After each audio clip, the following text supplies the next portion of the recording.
Semua bisa lihat kan?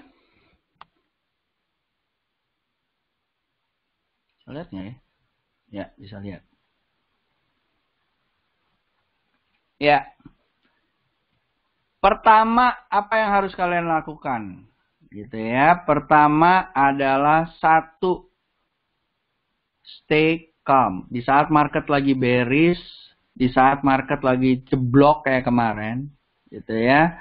Apa yang harus kalian lakukan? Satu, tenang, yang pasti.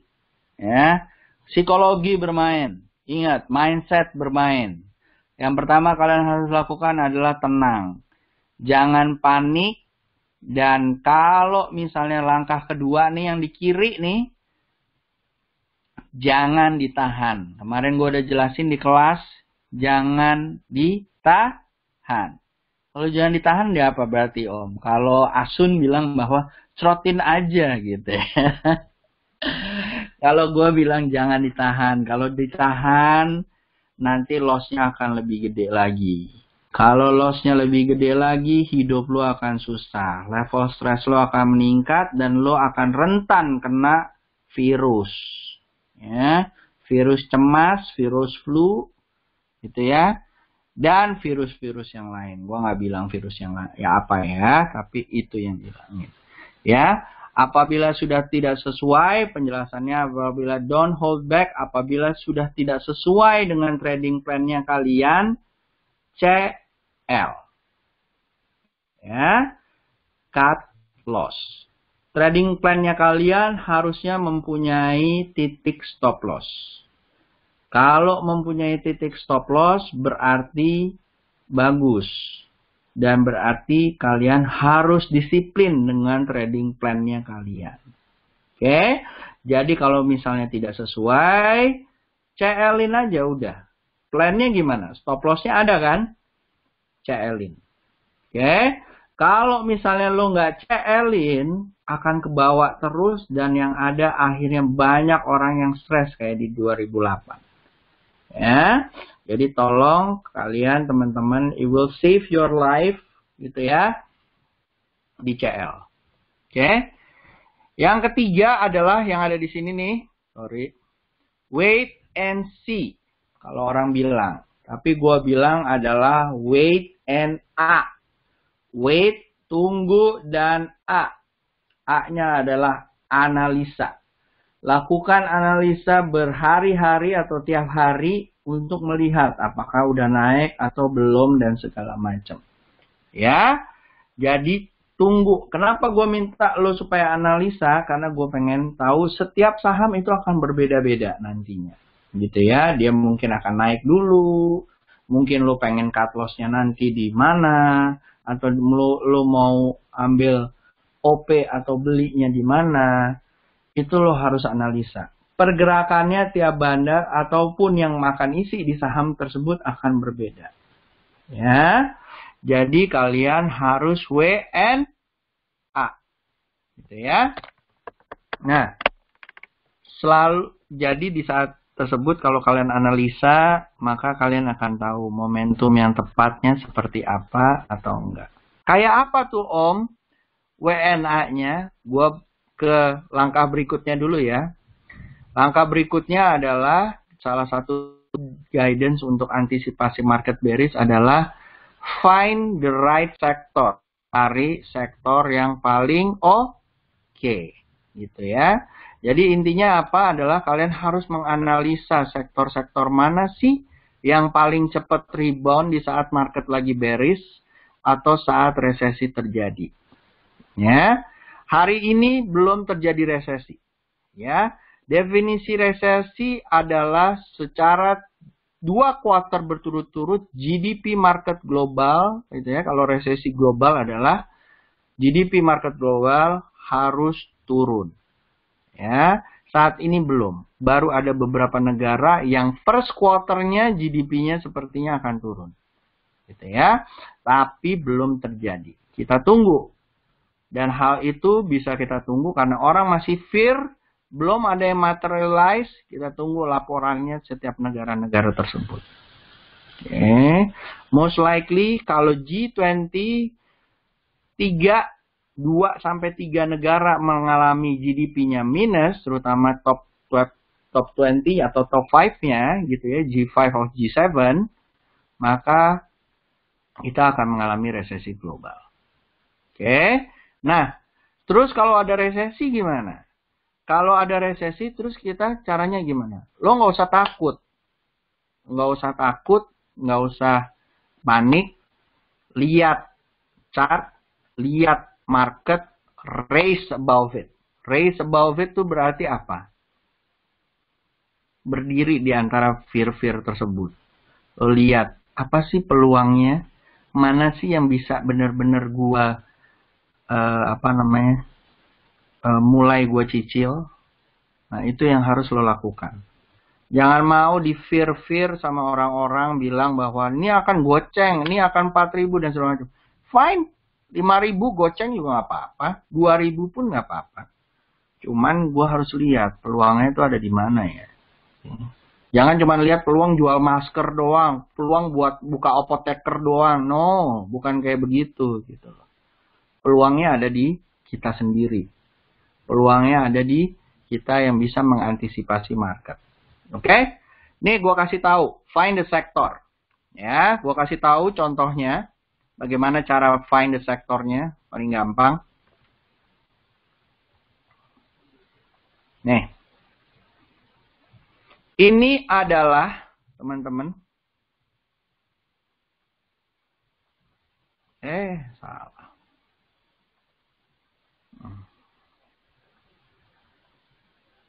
Ini adalah, teman-teman, chart dari indeks sektor kita. Jadi yang oranye itu adalah finance, yang biru muda adalah consumer, yang kuning adalah basic industry, yang terakhir adalah ungu adalah properti. Itu ya, gua ambil pakai trading view. Gitu ya. Kebetulan dia ada chart dari 2006, kita pakai aja 2006 ya. Ya kan?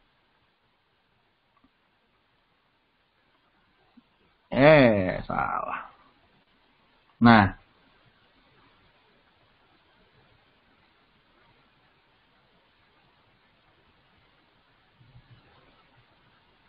Ini chartnya, teman-teman. Ya. Lo bisa lihat di 2006, semuanya ini mining yang paling gede, ya teman-teman ya. Mining dropnya paling jauh. Ya. Lalu dia berusaha naik, dan kebetulan jatuh lagi sampai sekarang masih jatuh terus. Ya. Di 2008 terjadi resesi. Ya, resesi yang dialami di saat di Europe market, lalu kontaminasi juga di US market dan segala macam gitu ya. Nah, kamu bisa lihat sektor mana sih yang dropnya paling kecil? Ya, sektornya paling gampang nih, kalian bisa lihat. Finance. Naik terus. Oke, lihat yang the blue line. Drop. Apakah akan dropnya terus-terusan? We never know. Gitu ya, suppose akan nyampe ke sini nih, gitu ya, 70-an, gitu ya, I think, gitu ya. Nah, naiknya akan cepat. Oke, yang kedua, yang naiknya akan cepat adalah the oranye, finance udah, ya, lalu juga si kuning, basic industry maybe. Gitu ya, tapi dropnya lumayan. Consumer, ya, finance sama consumer lumayan. Oke, ya, dua sektor itu kalau gua akan coba lihat adalah finance dan consumer. Oke, nah dari hal tersebut aja kalian udah bisa lihat. Kalau kayak begini mah semua orang juga tahu lagi finance, misalnya BBRI, BBCA dan segala macam kan oke-oke semua itu, Om. Bener. Cuman gini, kalau lo taruh duit misalnya lo taruh di Loop gitu ya atau di Bumi yang jatuhnya dropnya minta ampun gitu ya, ini Bumi nih. Gitu ya. Yang membuat orang bunuh diri tuh di tahun 2008-an. Ya, di hold 7.000 di hold, 5.000 di hold, 500 di hold, gocap. nggak ada yang mau beli. Ya kan? Nah, kita nggak perlu kayak begitu, nggak perlu spekulasi, nggak perlu jadi nujum, jadi dukun, apalagi pergi bayar lagi dukunnya 500.000 per bulannya. Yang harus kalian lakukan, cari yang pasti-pasti aja. Finance, kenapa? Finance pasti akan diprotek oleh pemerintah. Karena kalau finance, uang kita withdraw susah di bank, pasti akan create kepanikan yang real. Jadi apa yang harus dilakukan adalah pasti dia akan diprotek oleh pemerintah. Consumer mau nggak mau semua orang pasti akan makan. Harus minum dan segala macam. Harga nggak bisa, harus dijaga oleh pemerintah. Inflasi nggak boleh tinggi-tinggi banget. Gitu ya. Walaupun resesi pasti akan dijaga. Kebutuhan harus jalan. Gitu ya. Dan itu udah sering banget contoh-contohnya. Paling gampang lihat aja Lebaran tahun lalu, Natal tahun lalu.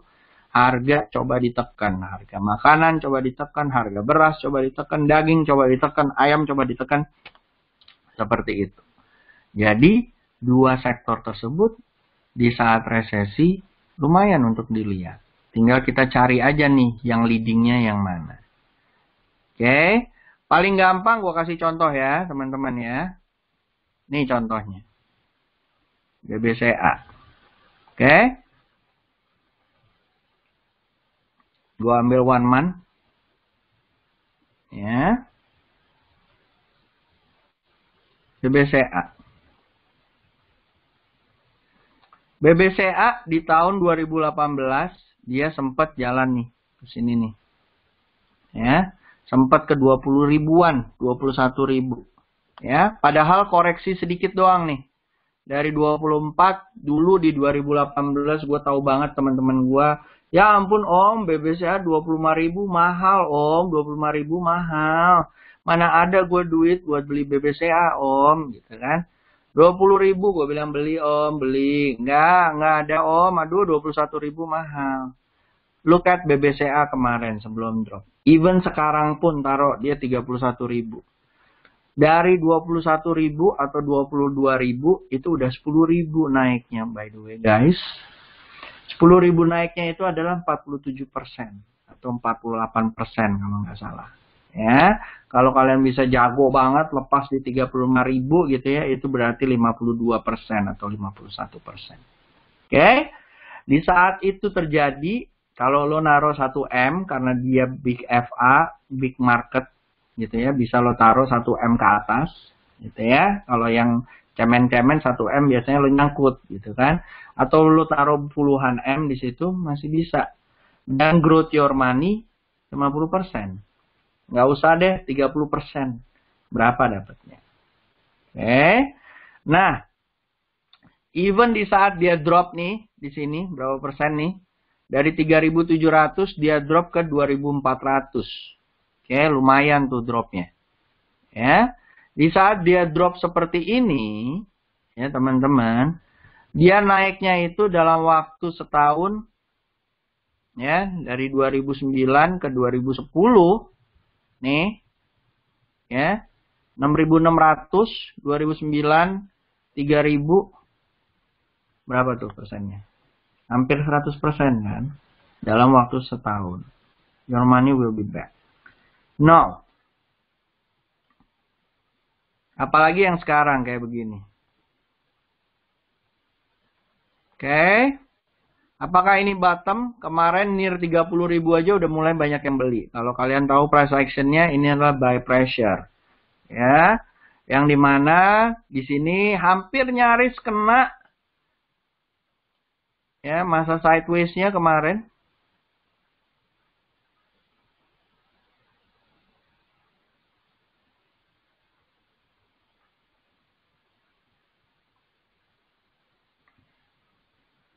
Ya, nyaris kena, dihajar lagi karena di sini pasti banyak yang ngambil duit di sini, gitu ya.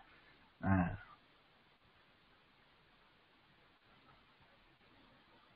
Oke, so teman-teman bisa lihat. I give you only one sample ya. Nah, back to my PowerPoint, gitu ya. Di watchlist, di SP-kan yang gede, yang paling leading di sektor tersebut. Di sektor finance, siapa yang paling gede? Di sektor consumer, siapa yang paling gede? Gua nggak bisa bilang di sini semuanya, nanti akan gue bilang di kelas, gitu ya. Dan gue sama Etu sama Raymond juga lagi memikirkan kelas apa nih yang paling bagus, Lalu juga setelah itu, nggak ada yang bilang bahwa setelah lo beli, setelah sentuh market atau supply and demand-nya, kalian pasti akan cuan. Nggak ada yang bilang kayak gitu. Oke, di saat market lagi berjalan, ya kayak begini, di saat market lagi berjalan,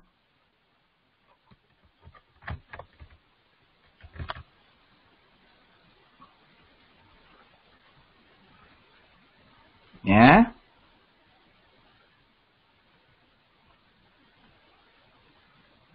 gue kasih lihat lagi ya. Nih 2008, di saat jeblok, nggak akan langsung naik guys. Lihat ya, berapa bulan nih dia sideways dulu, gitu ya. Ya, baru dia naik pelan-pelan. Nah, di saat kayak begini, ini akan mengetes psikologinya kalian. Kalau kalian nggak ngerti, pasti akan ketipu. Lagi naik, naik, turun lagi. Ya, mencrot deh gua, gitu. Kata Om Yusa bakalan naik. No. Di saat seperti itu adalah di saat bagus kalian untuk nyicil. If you believe bahwa dia saham tersebut mempunyai FA yang bagus, B cap yang bagus, harusnya no problem. Karena orang-orang juga akan berpikir sama. Paling gampang, follow the wave. Ya. Nah, kalau seperti ini, apa yang harus kalian lakukan? Dicicil. Jangan semuanya langsung kalian pakai. If you have 1 billion, 2 billion, atau gade rumah, jangan lo pakai semuanya. Ya. Dicicil, misalnya 1 miliar lo bagi, 200 juta dulu lo ambil, 300 juta dulu lo ambil. Kalau dia mulainya masih belum juga dan mantul, gitu ya, nanti akan gue jelasin apa itu maksudnya, gitu ya, baru lo ambil lagi. Ya, nah 6 pilar ini adalah guidance big-nya, ya. Dan harusnya nggak akan salah. I've been through it, dan harusnya menjadi step by step-nya kalian. Believe me, kalau kalian melakukannya, pasti akan berfaedah resesi ini yang akan terjadi. Ya, ada pertanyaan sampai sini teman-teman? Monggo loh. Ada pertanyaan?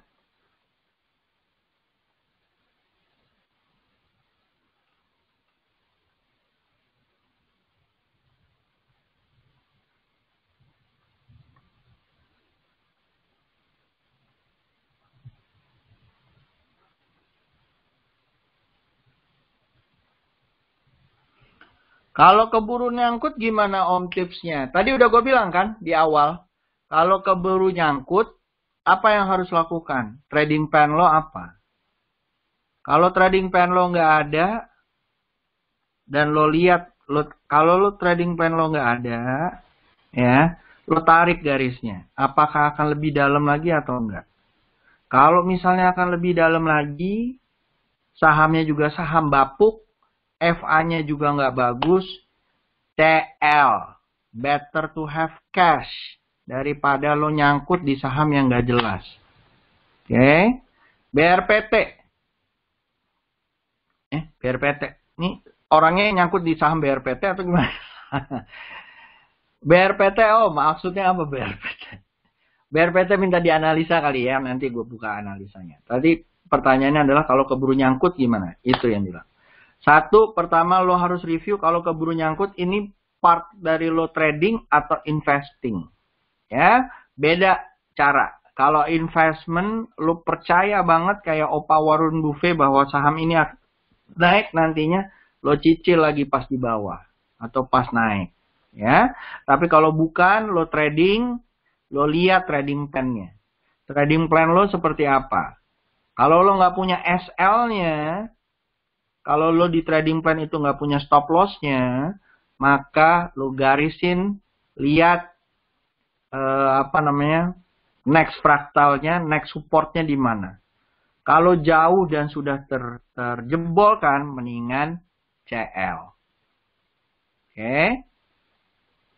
Ya. Oke, sebelum gua analisa, pergi ke saham-saham. Ada pertanyaan lagi mengenai guidance gue?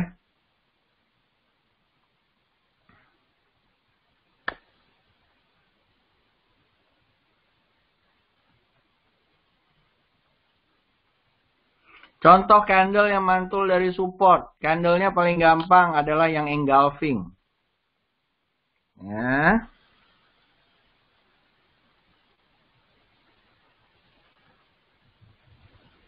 Kalau gua favorit gua yang engulfing. Engulfing yang kayak apa, Om? Dibuka di browsing. Bullish engulfing itu apa?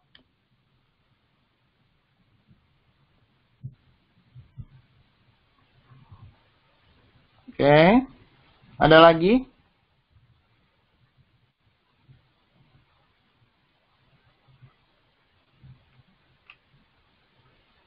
Nggak ada? Oke. Kita mulai ya, beranalisa ria.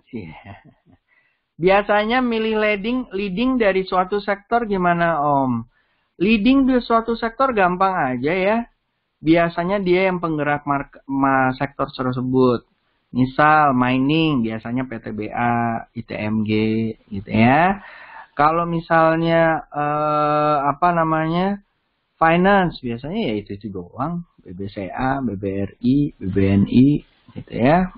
BMRI, gitu ya. Itu aja sih. Kalau kayak kondisi kayak gini, enaknya copet ya, Om. Iya. Tapi tergantung copetnya yang mana. Lo harus pintar screeningnya. Oke. Hati-hati copet di saat ini agak-agak kurang gimana gitu ya. Nggak ada om bencok gitu ya.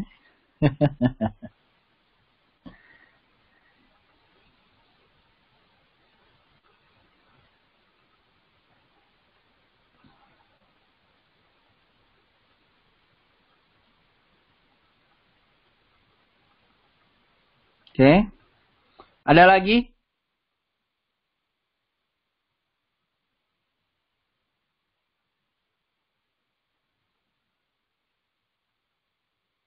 Nggak ada ya. Kita mulai. Apa tuh tadi pertanyaannya?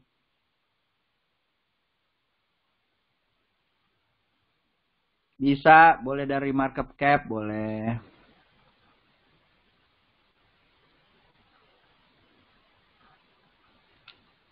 Oke.